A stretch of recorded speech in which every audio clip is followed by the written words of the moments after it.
कर दो। नमस्कार दोस्तों, स्वागत है आपका एसजी क्लासेस की साइंस क्लास में। तो आज हम दोस्तों आपको कराने जा रहे हैं लॉज ऑफ मोशन। उससे पहले हम कुछ बातें देखेंगे कि हमें जानना योग्य है, क्योंकि ये एग्ज़ाम में पूछ लिया जाता है कि हु इज़ द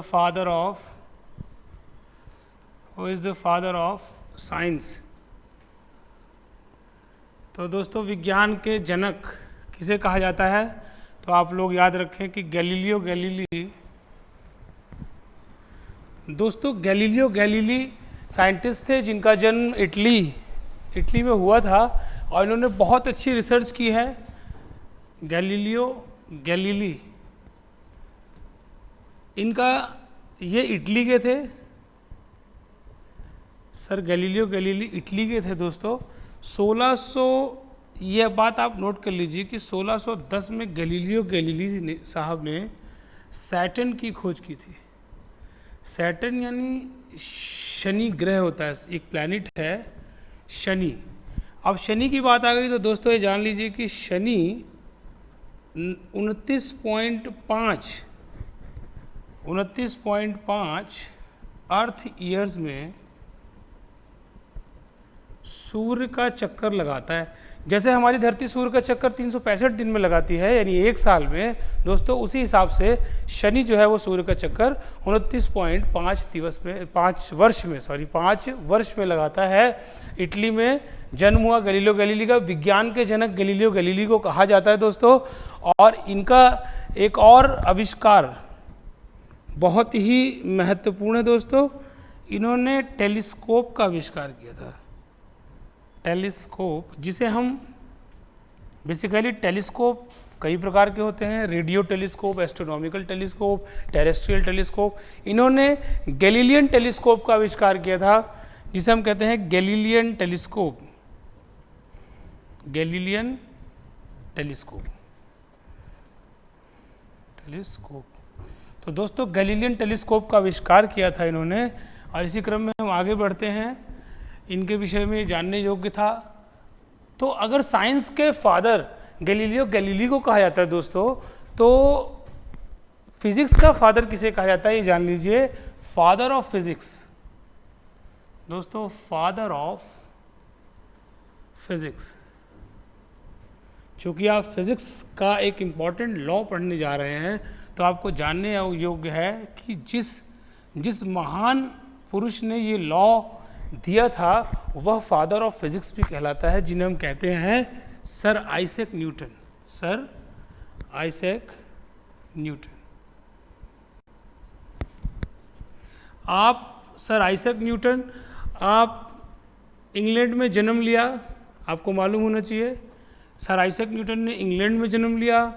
1642 में 84 वर्ष तक जिए थे आप की एज थी, 84 वर्ष तक जिए दोस्तों। इंग्लैंड में जन्म लिया आपने। 1687 में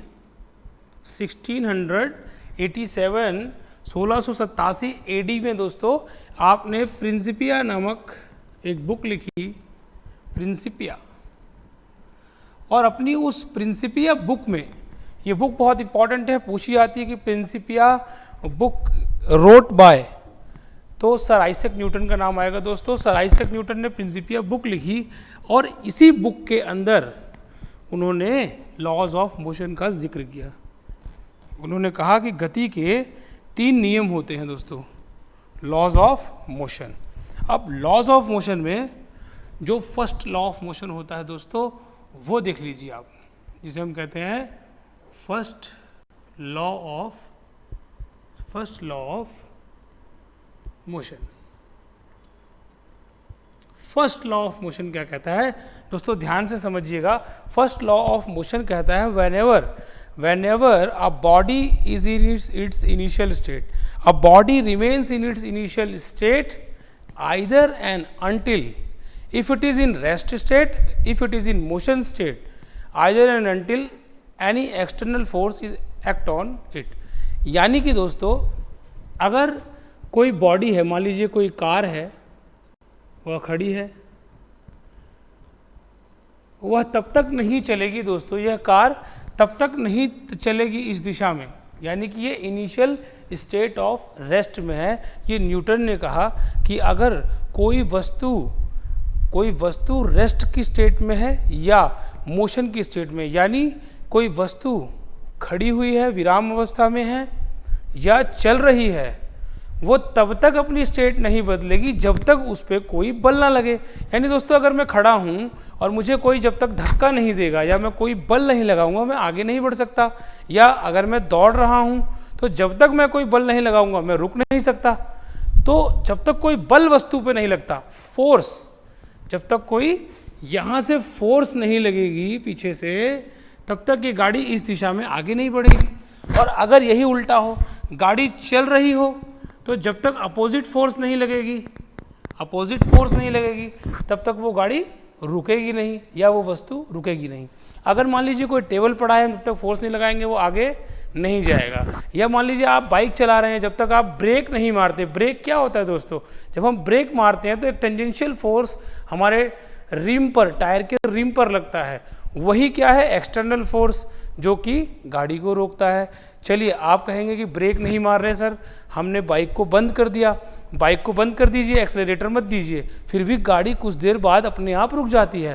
दोस्तों वो इसलिए होता है क्योंकि आपके टायर्स के अंदर और रोड के बीच में, यानी दोनों के बीच में रिलेटिव फ्रिक्शनल फोर्स काम करती है, क्योंकि दो सरफेस के बीच में घर्षण काम करता है। घर्षण के कारण फ्रिक्शनल फोर्स उत्पन्न होती है, उस वजह से बाइक थोड़ी दूर जाकर के अपने आप रुक जाती है। आप ब्रेक नहीं मारेंगे तो भी बाइक रुक जाएगी। तो दोस्तों कोई ना कोई फोर्स एक्सटर्नली काम करती है तो ही बॉडी अपनी स्टेट ऑफ रेस्ट या स्टेट ऑफ मोशन बदलती है। इसकी मैं डेफिनेशन आपको बता दूं कि अ बॉडी, अब आपको मैंने समझा दिया, आप तो लिख ही सकते हैं। A body remain in its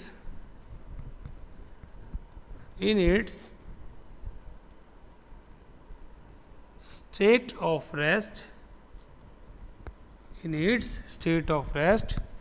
or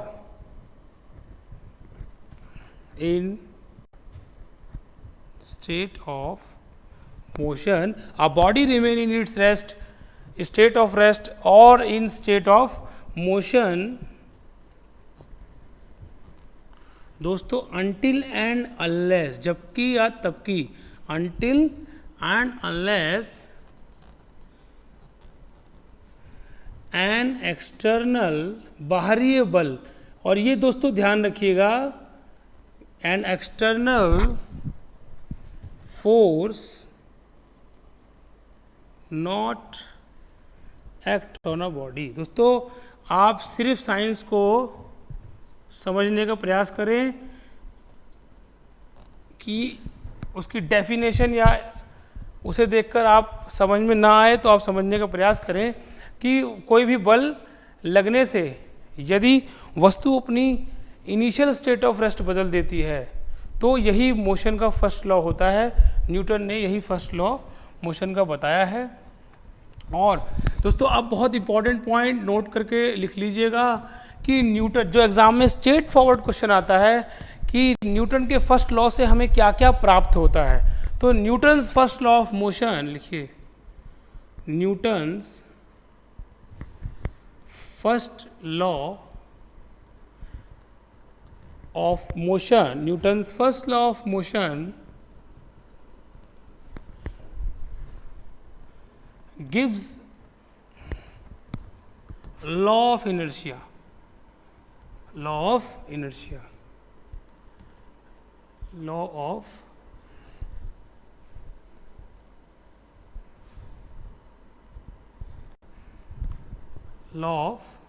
inertia, दोस्तों इनर्शिया,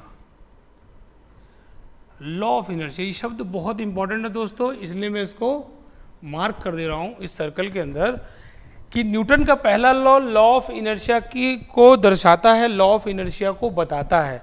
और एक बहुत इंपॉर्टेंट कि हमें क्या पता चला कि न्यूटन के फर्स्ट लॉ से हमें पता चला कि बल भी कुछ होता है, फोर्स भी कुछ होती है, कोई एक्सटर्नल कॉज होती है फोर्स, जो कि किसी भी चीज़ के स्टेट, इनिशियल स्टेट को चेंज कर देती है, दैट इज कॉल्ड फोर्स। तो हमें फोर्स की डेफिनेशन, दोस्तों ध्यान से समझिएगा, फोर्स की डेफिनेशन यानी कि उसकी क्वालिटी, फोर्स की मैग्नीट्यूड नहीं बोल रहा हूं मैं, कितनी फोर्स है, यानी फोर्स क्या है, ये हमें फर्स्ट लॉ ऑफ मोशन ने बताया कि it gives.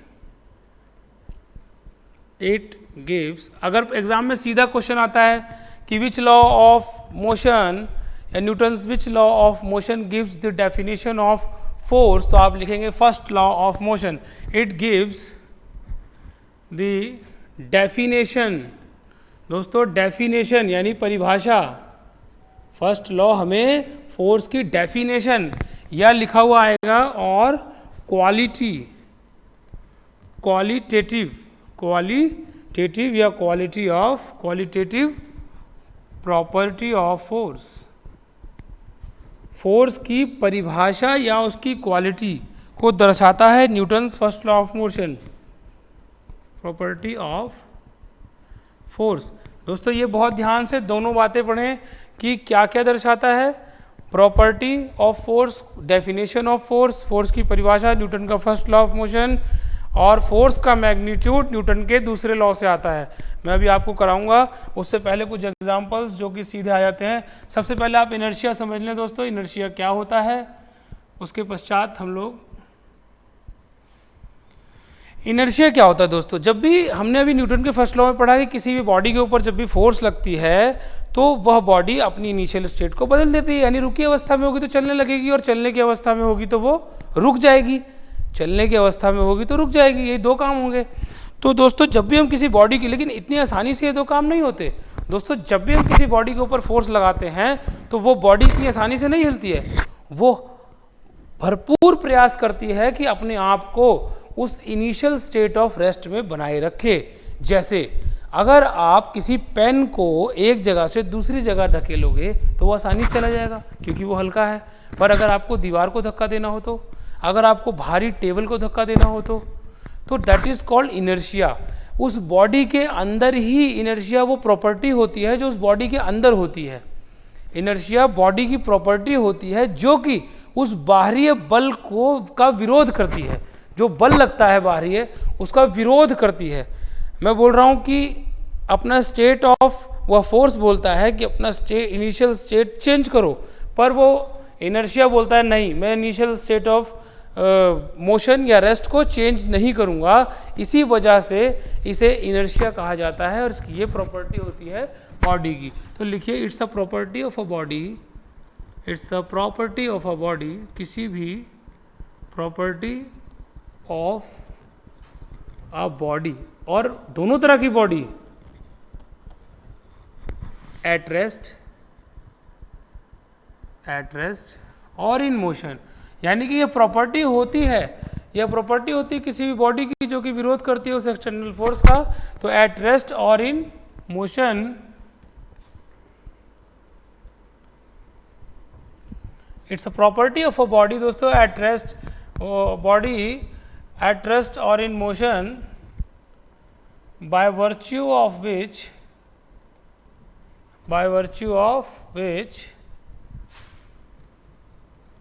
it opposes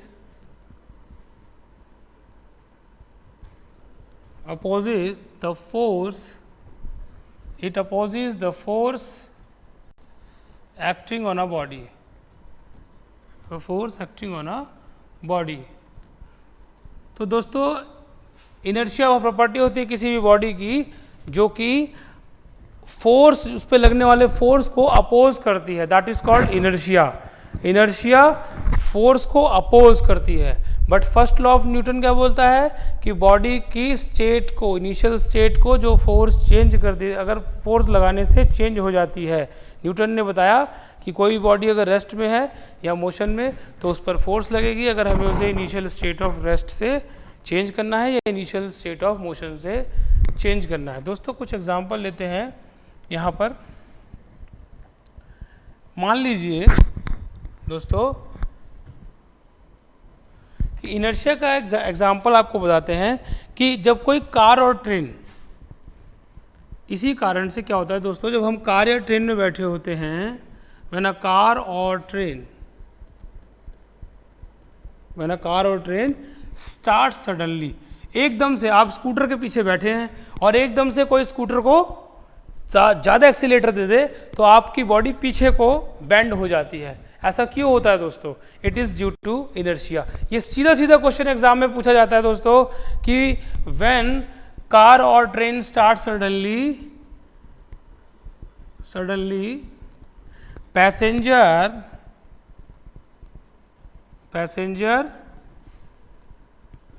bend backward, passenger पीछे की तरफ बेंड हो जाता है। तो ये ऐसा क्यों होता है? It is due to inertia. 4 option दिए होंगे आपको कि ऐसा क्यों होता है, क्योंकि इनर्शिया के कारण ऐसा होता है दोस्तों। उसको पीछे होना पड़ता है, बॉडी क्योंकि अपोज कर रही है। फोर्स ने बोला कि आगे चलो, पर हमारी बॉडी ने उस फोर्स को इनर्शिया के कारण, जो हमारी बॉडी की प्रॉपर्टी होती है, उसके कारण अपोज किया उस लगने वाले बल को। इसी कारण हमारी बॉडी कुछ देर के लिए बैकवर्ड हो गई, पर वो फोर्स इतनी ज़्यादा थी कि उसने इनर्शिया को कैंसिल आउट कर दिया और हमें उसके साथ जाना पड़ा। लेकिन क्वेश्चन ये आता है कि पीछे बेंड क्यों हुई बॉडी? या मान लीजिए कोई हॉर्स पे बैठा है और एकदम से हॉर्स रुक जाए, सडनली स्टॉप्स, तो राइडर जो होगा वो आगे को झुक जाता है। आगे को किस लिए झुक जाता है दोस्तों? जस्ट बिकॉज ऑफ इनर्शिया, जो कि उसकी खुद की बॉडी की प्रॉपर्टी है।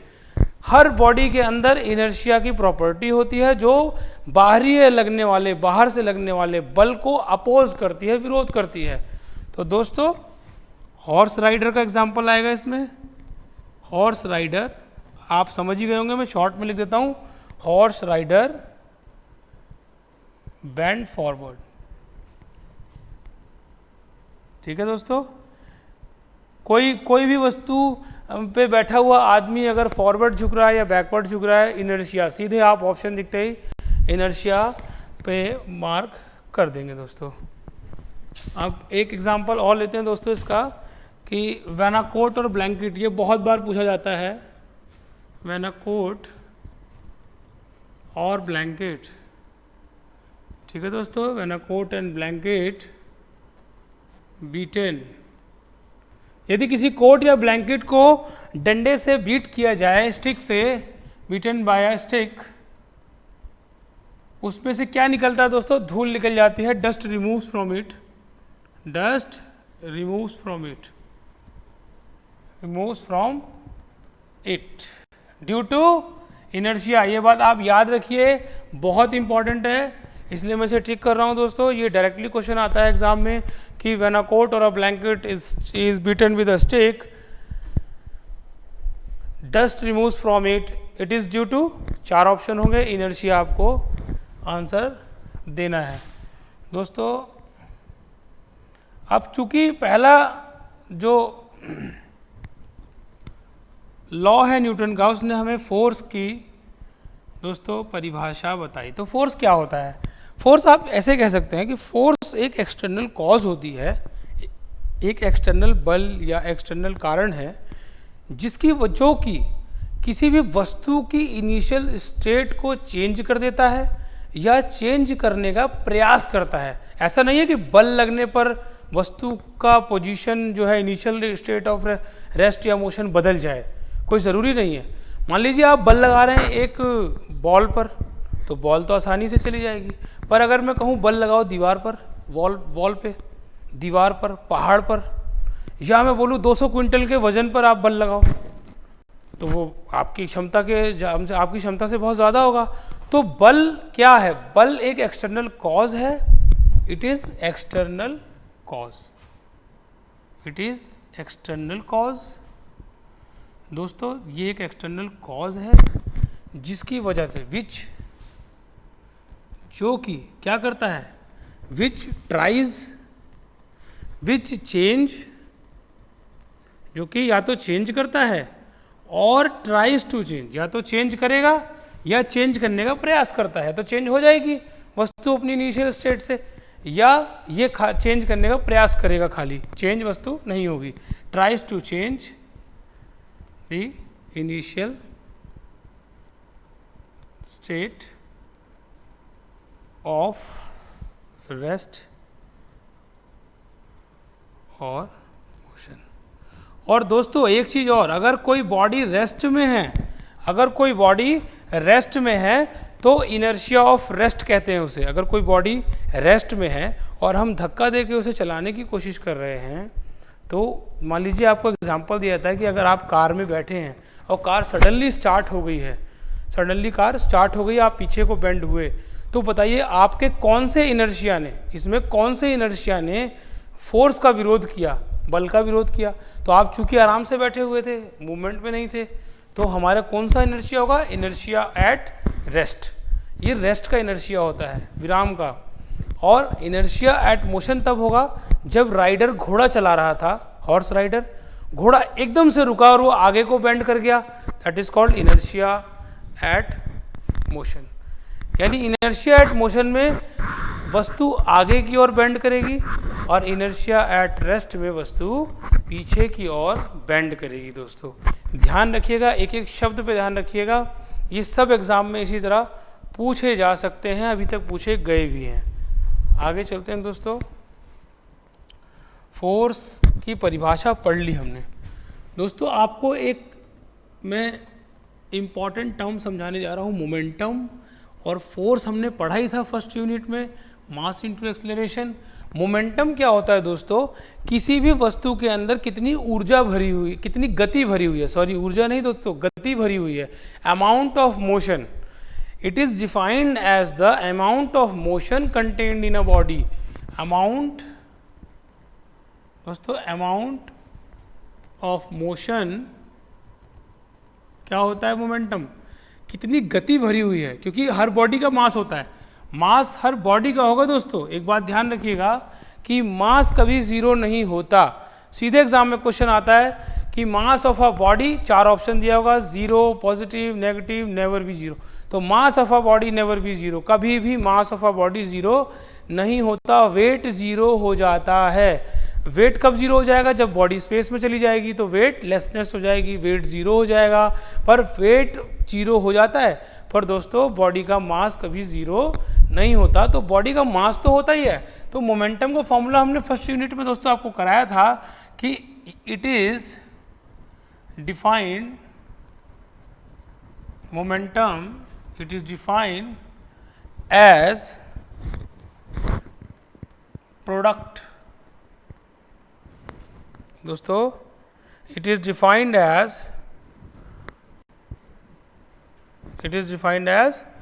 product of it is defined as product of mass into velocity, mass into velocity। दोस्तों क्या होता है मोमेंटम, आपको रटना नहीं है बिल्कुल भी, मैं आपको समझा रहा हूँ। मान लीजिए हमारे पास कोई एक बॉडी है, मान लीजिए ट्रक है, ये ट्रक है, ये हमारे पास मान लीजिए एक साइकिल है। दोस्तों ट्रक भी 5 किलोमीटर प्रति घंटे की रफ्तार से चल रहा है, ठीक है दोस्तों, और साइकिल भी 5 किलोमीटर प्रति घंटे की रफ्तार से चल रही है दोस्तों, ठीक है दोस्तों। तो बताइए अगर ट्रक किसी आदमी को टक्कर मारेगा तो असर, या साइकिल किसी आदमी को टक्कर मारेगी तो इम्पैक्ट किसका ज़्यादा होगा दोस्तों। तो ऑब्वियस सी बात है इम्पैक्ट उसका ज़्यादा होगा जिसका मास ज़्यादा है, साइकिल का मास कम होता है, क्योंकि मोमेंटम होता है मास इनटू वेलोसिटी। जब भी किसी कुछ वस्तुओं की टक्कर हो रही होगी, कोलिजन हो रहा होगा, तो ये समझ लीजिएगा मोमेंटम की बात हो रही है। यहाँ पर देखिए ट्रक का मोमेंटम ज़्यादा होगा क्योंकि वेलोसिटी भले से 5 किलोमीटर प्रति घंटा हो पर मास उसका ज़्यादा है, और साइकिल का मास कम है। तो ये दोनों 5, ये भी 5, तो मास ज़्यादा जिसका, मोमेंटम ज़्यादा उसका। तो मोमेंटम होता है मास इनटू वेलोसिटी, और इसकी यूनिट होती है किलोग्राम, आपको मैंने कराया था मीटर पर सेकंड। इसकी डायमेंशन भी निकालनी मैंने आपको सिखाई थी दोस्तों। डायमेंशन क्या होगी इसकी, मास है तो m1, क्योंकि किलोग्राम का यूनिट, किलोग्राम किसकी यूनिट थी, मास की यूनिट, mLT की फॉर्म में डायमेंशन निकाली थी। मैं रिवाइज कराऊँ दोस्तों आपको, ये रिवाइज हो रहा है आपका। देखिए किलोग्राम मास की यूनिट m1, मीटर की यूनिट ऊपर L1, और ये t-1, ये मेरे पास डायमेंशन आ गई विदिन 5 सेकेंड्स। तो दोस्तों अगर आप प्रैक्टिस करते रहेंगे तो आप आसानी से चीज़ें निकाल पाएंगे। मोमेंटम। अब देखिए दोस्तों, न्यूटन का सेकंड लॉ क्या कहता है? न्यूटन का सेकंड लॉ मोमेंटम पे बेस है कि कोई भी बॉडी अगर चल रही है, मान लीजिए कोई भी मास अगर चल रहा है, कोई भी मास चल रहा है, ट्रक चल रहा है, कोई भी बॉडी मूव कर रही है, और मोमेंटम के लिए बॉडी का मूव करना बहुत जरूरी है दोस्तों। मोमेंटम, सीधे सीधे क्वेश्चन आता है कि if velocity of a body becomes zero, it's momentum, आप सीधे लिखेंगे जीरो, क्योंकि मैंने आपको बताया कि मास इंटू वेलोसिटी मोमेंटम होता है। तो अगर वेलोसिटी जीरो हो गई तो जीरो से कुछ भी मल्टीप्लाई होगा तो वो जीरो, तो दोस्तों मोमेंटम क्या हो जाएगा? जीरो। तो मैं इसको रब कर देता हूँ। मोमेंटम सीधा सीधा दोस्तों जीरो हो जाएगा। आइए न्यूटन के सेकंड लॉ को समझ लेते हैं। सेकंड लॉ मोमेंटम पे बेस्ड है, सेकंड लॉ मोमेंटम पे बेस्ड है, इसीलिए मैंने आपको मोमेंटम कराया। सेकंड लॉ बोलता है कि the momentum of a body, कोई बॉडी अगर मूव कर रही है तो उसका जो मोमेंटम है, आप डेफिनेशन बुक से पढ़ लीजिएगा दोस्तों, यही निकल के आएगी डेफिनेशन कि न्यूटन सेकंड लॉ क्या बोलता है कि if a body is moving तो momentum is directly proportional, sorry दोस्तों, डायरेक्टली प्रोपोर्शनल यानी कि क्रमानुपाती होता है, इज डायरेक्टली प्रोपोर्शनल, यानी momentum is directly proportional to force applied on a body. मान लीजिए कोई बाइक जा रही है दोस्तों, कोई बाइक चल रही है, उसका अपना एक मोमेंटम होगा क्योंकि उसका मास भी है और वो कुछ वेलोसिटी से चल रही है।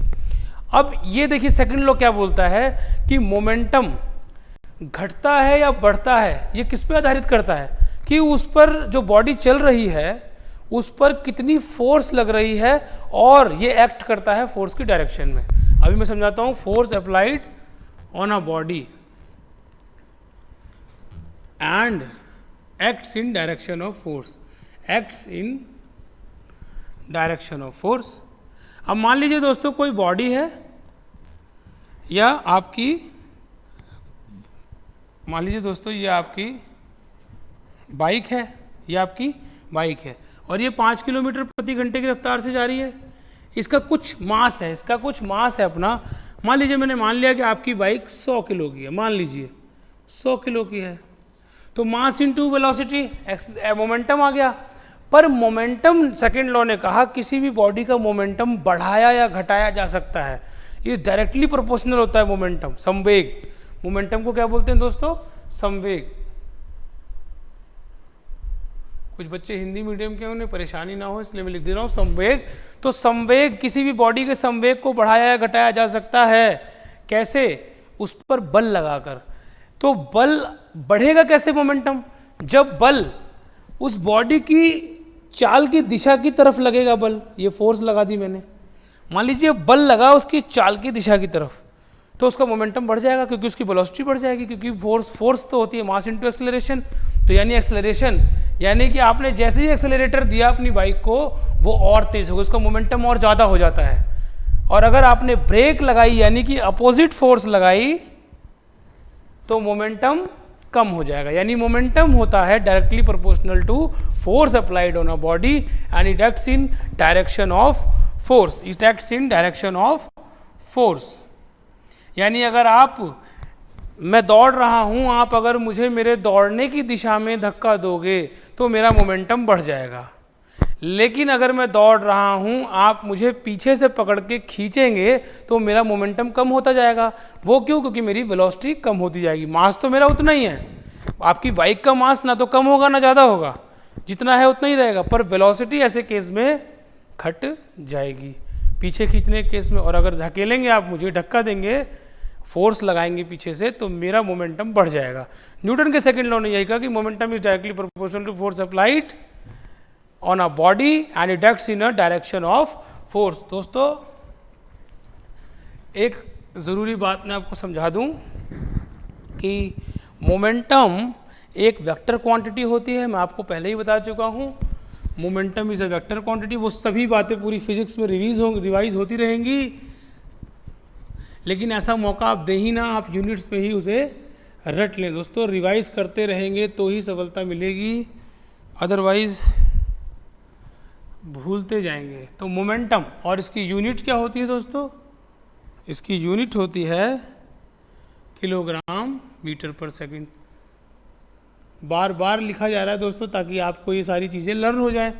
तो momentum is a vector quantity. अब दोस्तों न्यूटन का ये लॉ हो गया। अब देखिए फोर्स का मैग्नीट्यूड बताता है, फोर्स, ठीक है। न्यूटन का जो सेकंड लॉ है दोस्तों, उसने क्या बताया? फर्स्ट लॉ ने तो फोर्स की परिभाषा दी, न्यूटन सेकंड लॉ गिव्स, दोस्तों न्यूटन के सेकंड लॉ ने क्या दिया? बहुत इंपॉर्टेंट है, मैं टिक कर रहा हूं, एग्जाम में सीधा आता है कि magnitude of force, magnitude of force यानी कितनी मात्रा है फोर्स की, मोमेंटम से पता चल जाएगा ना दोस्तों। मैग्नीट्यूड ऑफ फोर्स यानी कि मैग्नीट्यूड ऑफ फोर्स किसने दिया हमें? न्यूटन के सेकंड लॉ ने मैग्नीट्यूड ऑफ फोर्स दिया, उसकी मात्रा। और फोर्स क्या है वो न्यूटन के फर्स्ट लॉ ने हमको बताया था। अब मैं आपको एक छोटी सी डेरिवेशन के थ्रू बताना चाहता हूँ, एग्जांपल के थ्रू, कि फोर्स क्या होता है। फोर्स होता है rate of change of momentum, यानी मैं जिस मोमेंटम के साथ चल रहा था या दौड़ रहा था, या बाइक आपकी चल रही थी जिस मोमेंटम के साथ, उस पर कितना बल लगा कि उसका मोमेंटम चेंज हो गया, बढ़ गया या घट गया, तो बदला मोमेंटम। और जो मोमेंटम बदलता है वही तो फोर्स होता है। मैं आपको एग्जांपल लेके दिखाता हूँ। मान लीजिए एक बाइक चल रही थी u स्पीड से। u मैंने आपको बताया है इनिशियल स्पीड होती है, यहाँ तक, यहाँ पहुँचने तक उसकी v हो गई फाइनल वेलोसिटी। u जो है उसकी इनिशियल वेलोसिटी और v हो गई फाइनल वेलोसिटी। और उस बॉडी का कुछ मास था m, मान लीजिए बॉडी का मास है m। तो मैं देखता हूं कि बॉडी का मोमेंटम पहले क्या था, P1 is equal to mu। बॉडी का बाद में मोमेंटम क्या हुआ दोस्तों? बॉडी का बाद में मोमेंटम क्या हुआ? P2। यानी यहां पर जब बॉडी पहुंची, मैंने इसी तरफ फोर्स लगाई, जिस दिशा में वो जा रही थी उसका मोमेंटम बढ़ गया, क्योंकि वेलोसिटी बढ़ गई। तो प्रारंभिक वेग और ये अंतिम वेग बढ़ गया। अंतिम वेग बढ़ने से मास तो सेम था, तो उसका मोमेंटम भी बढ़ गया। यानी कि ये बढ़ी हुई वैल्यू है, ये हमारी बड़ी लार्ज वैल्यू है, ये स्मॉल वैल्यू है। तो P2 माइनस P1 क्या हो जाएगा दोस्तों? P2 माइनस P1 करेंगे जब हम, यानी कि फर्स्ट इक्वेशन सेकेंड इक्वेशन। जब मैं सेकेंड इक्वेशन माइनस में फर्स्ट इक्वेशन करूं तो P2 माइनस P1 मेरे पास क्या आएगा दोस्तों? m मैं कॉमन ले लूँगा, v माइनस u। और दोस्तों यहाँ से यहाँ पहुँचने में इसे कोई टाइम लगा होगा t, तो डिवाइडेड बाय टाइम t। ठीक है दोस्तों। अब मैंने आपको डेफिनेशन बताई थी, v minus U by T क्या होता है दोस्तों? आपको डेफिनेशन बताई गई थी, v minus U by T क्या होता है दोस्तों? Rate of change of velocity होता है, एक्सलरेशन। रिवाइज करें दोस्तों, v minus U by T is equal to a। इसी से हमने फर्स्ट इक्वेशन ऑफ मोशन निकाली थी, v is equal to U T plus U plus A T, v is equal to U plus A T. तो ये होता है हमारा एक्सलरेशन। तो हमारे पास क्या आ गया? Mass into acceleration. और दोस्तों मास इंटू एक्सलरेशन क्या होता है? न्यूटन, यानी फोर्स। तो मैग्नीट्यूड ऑफ फोर्स हमारा निकलता है सेकंड लॉ ऑफ मोशन से। आशा करते हैं आपको ये बात याद रहेगी और आप रिवाइज करते रहेंगे। दोस्तों आइए थर्ड लॉ ऑफ मोशन आपको बताते हैं। मोमेंटम को लीनियर मोमेंटम भी कहा जाता है दोस्तों। और एक चीज़ और दोस्तों आप ध्यान रखिएगा,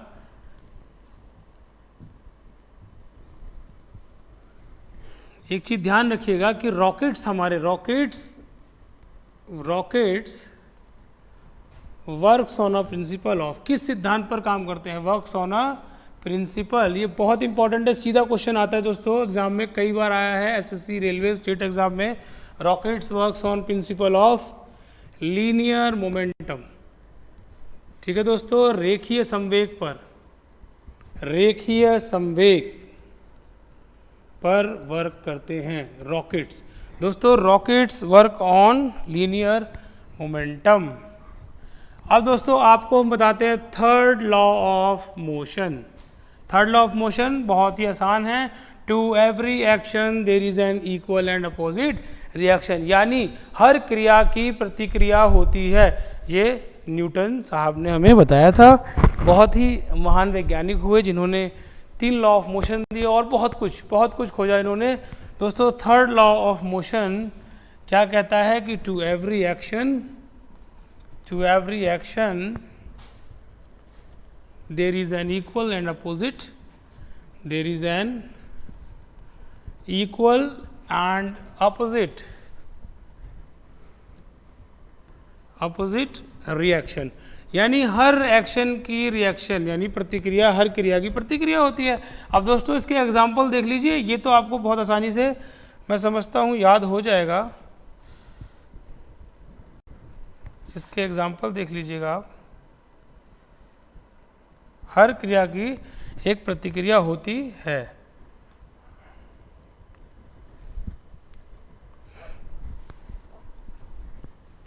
हर क्रिया की एक प्रतिक्रिया दोस्तों होती है और उस प्रतिक्रिया को जानने की कोशिश करेंगे कुछ एग्जाम्पल के माध्यम से। जानिए दोस्तों, फर्स्ट एग्जाम्पल बहुत ही ज़्यादा पॉपुलर है और वो आता है एग्जाम में, रिकॉइल ऑफ गन। जब हम गन चलाते हैं दोस्तों, जब हम गन चलाते हैं तो बुलेट निकलती है और बुलेट आगे को जाती है, यानी कि फोर्स जितनी आगे लगती है उतनी ही ज़्यादा फोर्स वो हमारे शोल्डर को, चलाने वाले के शोल्डर पर फोर्स के साथ झटका मारती है। That is called recoiling of gun. It is due to Newton's third law of दोस्तों मोशन। फर्स्ट। सेकेंडली दूसरी चीज हमारे पास दोस्तों आती है स्विमिंग। जब हम स्विमिंग करते हैं तो हम जितने बल से पानी को ढकेलते हैं अपने हाथों से, तैराक स्विमर जितने बल से पानी को ढकेलता है अपने हाथों से, उतने ही फोर्स पानी भी उस पर लगाता है और आगे को ढकेलता है उसको। उतनी नहीं दोस्तों, पर कुछ फोर्स पानी भी उस पर लगाएगा। तैराक फोर्स ज़्यादा लगाता है इसलिए वो आगे की ओर जाता है। तो हर क्रिया की प्रतिक्रिया होती है, इससे हमें समझ में आता है। तीसरा, जब कोई व्यक्ति वेल से पानी निकाल रहा हो, कुएं से पानी निकाल रहा हो, एकदम से रस्सी टूट जाए तो वो पीछे की ओर गिरता है। यानी अ पर्सन ड्रॉइंग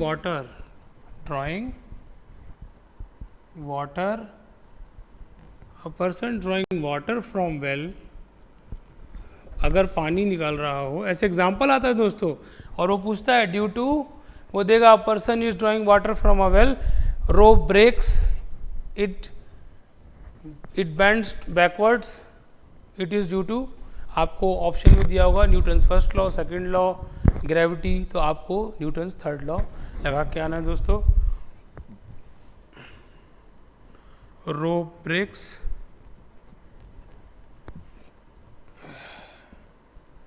ही और शी बेंड बैकवर्ड, यानी पीछे को, यानी कि जितना बल, माने बाल्टी जिस फोर्स से नीचे जाती है उसी के विपरीत में कुछ फोर्स लगती है, उसकी वजह से आदमी पीछे की ओर लुढ़क जाता है, गिर जाता है। तो दोस्तों ये है हमारा थर्ड लॉ ऑफ मोशन। इसके और भी एग्जाम्पल्स होते हैं दोस्तों, यानी कि अगर फ्रीली सस्पेंडेड, इसका एक बहुत अच्छा एग्जाम्पल है कि it is difficult,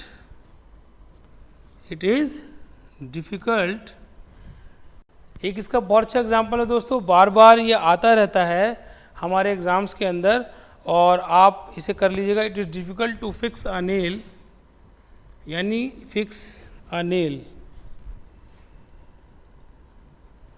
in freely suspended frame. यदि कोई फ्रेम फ्रीली सस्पेंडेड हो, लटका हुआ हो, उसमें कील ठोकना मुश्किल होता है, बशर्ते कि हम दीवार में कील ठोकें, क्योंकि जितनी फोर्स हम दीवार में लगाते हैं उतनी फोर्स अपोजिट लगती है, तो कील जो है वो दीवार में धंस जाती है। पर अगर कोई फ्रेम फ्रीली सस्पेंडेड लटक रहा है, झूल रहा है, उस पर कील ठोकना मुश्किल होता है, जस्ट बिकॉज ऑफ, ये कील वाला उदाहरण दोस्तों एग्जाम में आता है, इसे अच्छे से कर लें, इसे बार बार पढ़ें। ये थर्ड लॉ ऑफ मोशन के कारण होता है, फ्रीली सस्पेंडेड फ्रेम। इसे दोस्तों आप अच्छे से करें, रिवाइज, ये सब आपको लर्न हो जाना चाहिए। अब आपको दोस्तों बताते हैं कंजर्वेशन ऑफ लीनियर मोमेंटम, आज का अंतिम topic, conservation of linear momentum. अब कोई बोले कि कोई वस्तु पे अगर बल लगा, वस्तु मोशन कर रही है, अगर कोई बल ना लगे दो वस्तुओं के ऊपर, वस्तु के ऊपर यदि कोई बाहरी बल ना लगे तो उसका मोमेंटम हमेशा कांस्टेंट रहता है।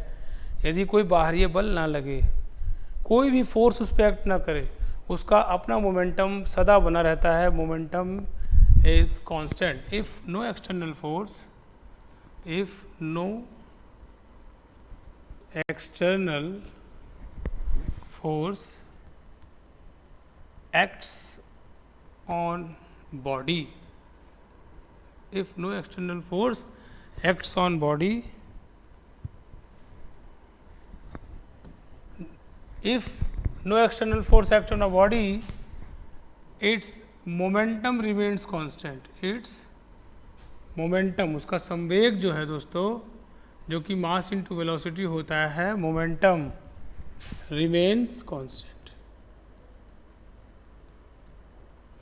और दोस्तों मान लीजिए दो वस्तुओं की टक्कर हो जाती है, कोलिजन हो जाता है, तो वो आपसे पूछेगा इसका मोमेंटम घटेगा, बढ़ेगा या क्या होगा। तो आपको सीधे सीधे एक चीज़ जान लेनी है कि एक पॉइंट और, कि after and before collision, after और बिफोर कोलिजन, क्योंकि चलती हुई वस्तुओं में मोमेंटम होता है। अगर दो गाड़ियों की टक्कर हो गई तो वो पूछेगा इसका मोमेंटम क्या हुआ, आप लिख देंगे 0, पर ऐसा नहीं होता। मोमेंटम हमेशा कंजर्व रहता है। जैसे एनर्जी का कंजर्वेशन का लॉ है, energy can neither be created nor be destroyed but it can transfer from one form to another. एक फॉर्म से अपनी एक स्थिति से दूसरी अवस्था में चेंज हो जाती है, एक अवस्था से दूसरी अवस्था में ऊर्जा चेंज हो जाती है, ना तो कभी भी डिस्ट्रॉय होती है ना क्रिएट होती है। यानी जैसे ही हम बैटरी में सेल होता है, केमिकल एनर्जी इलेक्ट्रिकल एनर्जी में कन्वर्ट हो जाती है, सोलर एनर्जी सोलर पैनल में इलेक्ट्रिकल एनर्जी में कन्वर्ट हो जाती है, इसीलिए energy neither be created nor be destroyed. ऐसे ही conservation, law of conservation of momentum होता है। मोमेंटम हमेशा कांस्टेंट रहता है अगर उस पर कोई बाहरी बल ना लगे, अगर उस पर कोई बाहरी बल ना लगे। आफ्टर और बिफोर कोलिजन, टक्कर लगने के बाद भी the momentum of two bodies, the momentum of after and before collision, the momentum of body, the momentum of bodies remain constant, remain constant. ये बात दोस्तों ध्यान रखिएगा कि मोमेंटम कांस्टेंट होता है। Law of conservation of momentum बोलता है अगर उस पर कोई भी फोर्स बाहरी बल नहीं लग रहा है। आफ्टर और बिफोर कोलिजन यानी टक्कर से पहले और टक्कर होने के बाद। मान लीजिए दो ट्रक आ रहे हैं, उनकी टक्कर हो रही है, वो पूछेगा कि इसका मोमेंटम क्या हो जाएगा फाइनली, तो आप लिखेंगे कांस्टेंट। मोमेंटम आफ्टर, और अगर कोई फोर्स उस पर एक्ट नहीं कर रही है तो आफ्टर और before collision the momentum of bodies is remain constant.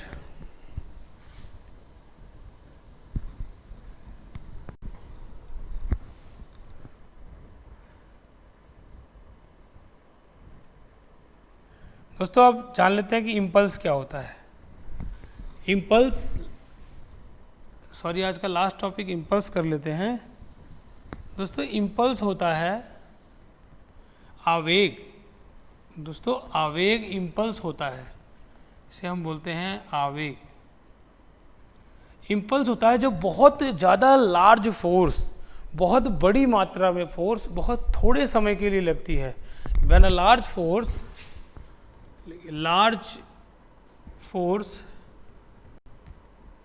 acts for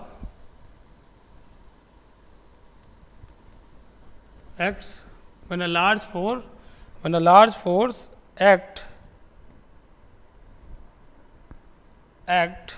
for when a large force act for small time small time. When a large force act on a small time is known as impulse. तो impulse का दोस्तों basically formula क्या होता है, आवेग का formula होता है। आपसे आवेग की डायमेंशन भी पूछी जा सकती है दोस्तों, जो मैंने कराई थी। इम्पल्स अगर यूनिट में छूट गई हो तो आप कर लीजिएगा। इम्पल्स होता है चूँकि बहुत ज़्यादा फोर्स बहुत थोड़े समय के लिए लगती है, यानी इम्पल्स क्या हो जाएगा दोस्तों, फोर्स इनटू टाइम। ठीक है दोस्तों, फोर्स की यूनिट होती है न्यूटन एन और टाइम की यूनिट होती है सेकंड। अगर मैं इसका इम्पल्स का डायमेंशन निकालने जाऊं तो दोस्तों mass into acceleration into acceleration. दोस्तों यूनिट्स अच्छे से लर्न कर लें। Mass into acceleration into second, second से सेकंड कैंसिल, नीचे 1 सेकंड बच गया डिनोमिनेटर में। मास की यूनिट यानी कि ये मास की यूनिट है m1, ये मीटर लेंथ की यूनिट है L1 और ऊपर t-1। तो दोस्तों ये इम्पल्स की यूनिट हमारे पास आ गई। तो उम्मीद करते हैं दोस्तों आपको आज बहुत कुछ सीखने को मिला होगा इस क्लास में, और वीडियो को देखने के बाद लाइक और कमेंट जरूर करें कि आपको कैसा लगा, और बार बार रिवाइज करें। हम नेक्स्ट टॉपिक लेके जल्द ही आपके समक्ष आएंगे। हमने मोशन चैप्टर इसी वीडियो के साथ कंप्लीट कर लिया है, और सभी चैप्टर्स की क्वेश्चन सीरीज भी आपको दी जाएगी, पर अच्छे से अभी आप रिवाइज करें, थ्योरी अच्छे से याद करें और समझ कर याद करें दोस्तों। बहुत बहुत धन्यवाद दोस्तों।